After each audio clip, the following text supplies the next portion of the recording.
Hi, I'm Finley, and I'm Chucky's friend to the end. Heidi fucking ho. Well, I'm back again with episode 6, I believe, of the newest episode of Chucky. Well, not newest episode, it's been out for whatever. Or so, after basically, the First Lady is aware that ghosts are haunting the White House, the president got killed, and Jake, Devin, and Jake and Devin know that Chucky is dying, but they still gotta take care of him because they're the heroes. How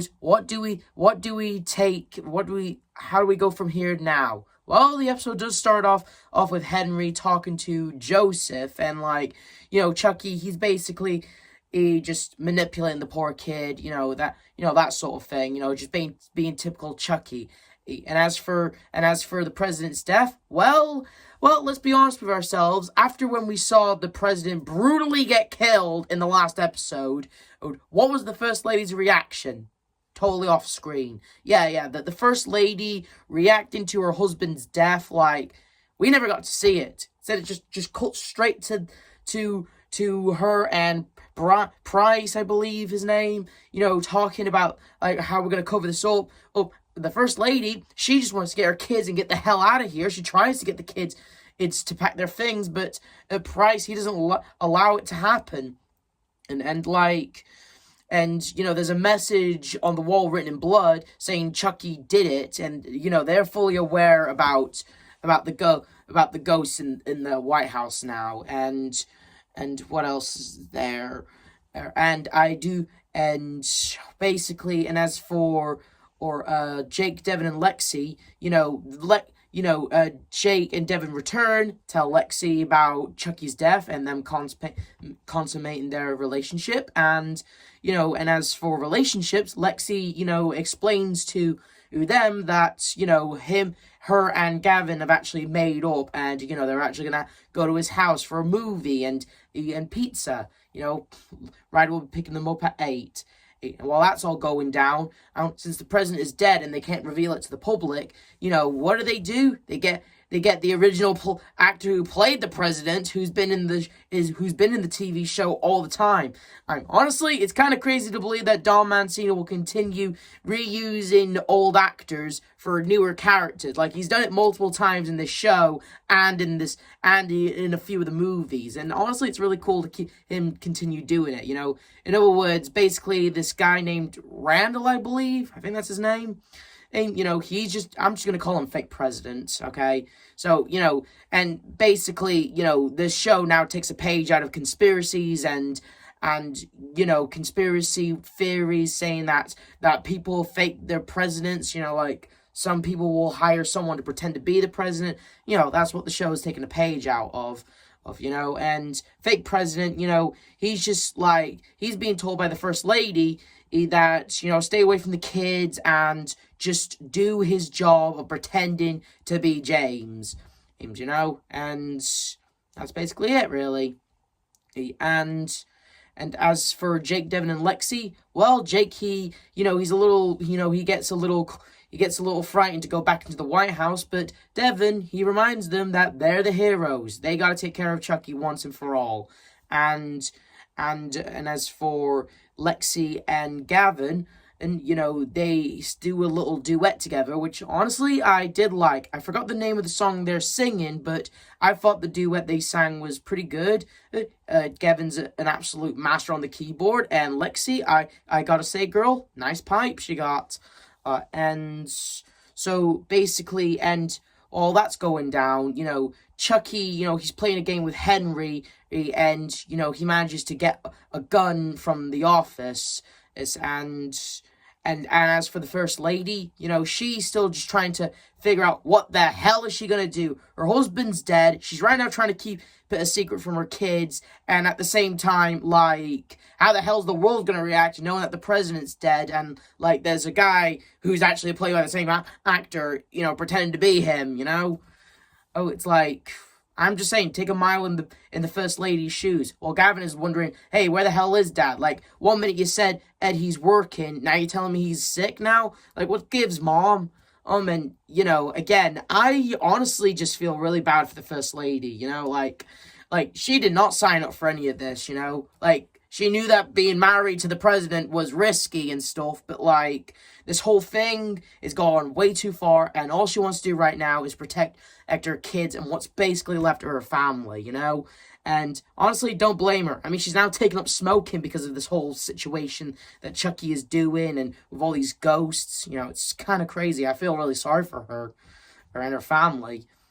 And as Gavin is like pissed off at his mom, you know, Lexi, she's all like, fuck it, let's just go with it. Listen, I at first was trying to use you, but like I actually do like you, and you know, I only wanted to get. She basically just gives him the whole information that Chucky's alive. They were using him originally, but Lexi does like him, and you know, can we just, and they're like, and I do love the part where Alexi's all like, can we just cut this whole bullshit about, oh, we do this whole act where you're mad at me because I used you, and basically just skip the whole, old, you know, lie reveal story like you get in most of these movies or teen drama stuff, you know? And honestly, I just kind of like it. It was funny.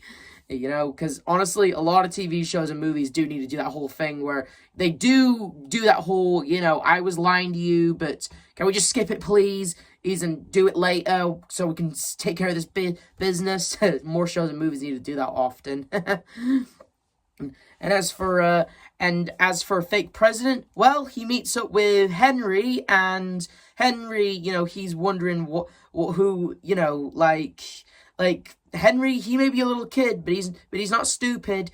And you know, basically the jig is going to be up. And speaking of jigs, Chucky's mask is fully taken off, and he tells Henry to stop calling him Joseph, and he takes basically fake president and Henry to an elevator for the launch codes. And, you know, and Chucky, he shoots down the elevator guy, and honestly, I do love this line from Chucky about, apparently Chucky hates guns, apparently. You know, I don't even like guns. They're so fucking dangerous, and they're so impersonal. I was killed with a gun, but sometimes you're in a hurry, so... Well, it's kind of hard for you to be all like, I never liked guns, you know, I got killed by them a few times. When we've seen you use them a few times in the series, but hey, you said it yourself, Elf, if you gotta go, you're in a hurry, you know, so appreciate the honesty on that one, Chucky. So, and I also do like, since Chucky's like old and on the verge of death, he's basically like there's a part where he kills another guy, and he's like giving off information like how an old person would do. I found that kind of funny, actually. And so basically, you know, Jake, Devin, Lexi, and Gavin, you know, they head to an elevator. Gavin not fully convinced, but after, you know, seeing the dead body in the elevator, possibly seeing the Chucky did it sign in the elevator, he's slowly getting there. And Chucky, he basically plans to launch World War III. You know, his mother said he would never amount to that. Then again, he killed her when he was 7, so either way, he's all like, here's to you, Mom. Honestly, I kind of found that line pretty funny. Anyway, so they basically, you know, start doing the launch codes, but Jake, Devin, and Lexi, you know, they get in, and Henry's safe with his older brother. Devin starts recording him. Lexi still wants to know where's Caroline, and, you know, basically, it's Chucky's about to hit the codes, is about to hit the launch button, but he gets shot down. It all looks like it's all over. The codes are all deactivated except for the North Pole, but they're about to take care of Fuck Santa! And like typical Chucky fashion, Chucky, he always comes back, like even for one last jump scare. But we do get this cool scene though, where after he launches the codes and pretty much destroys the North Pole, and well, it looks like Santa's not going to be delivering presents that year. Oof. But we do get this cool death scene from Chucky.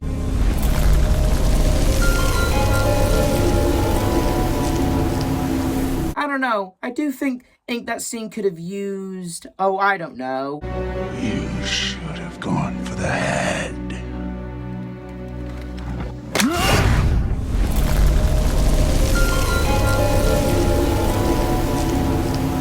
But hey, at least Chucky, you know, died and took out the North Pole, so Chucky's finally dead. And basically, you know, the jig is up, the kids know fake president's not their real dad, Chucky's dead for reals this time, North Pole's destroyed, and basically it's all crazy, but Lexi's pissed that she's never gonna find Caroline again, and basically that's the end of the episode. Or is it? Before the episode ends, we see the ghost of Charles Lee Ray actually, Brad Dorfer in his human form as a ghost, laughing as the credits play. And holy hell, that is awesome to end the episode on.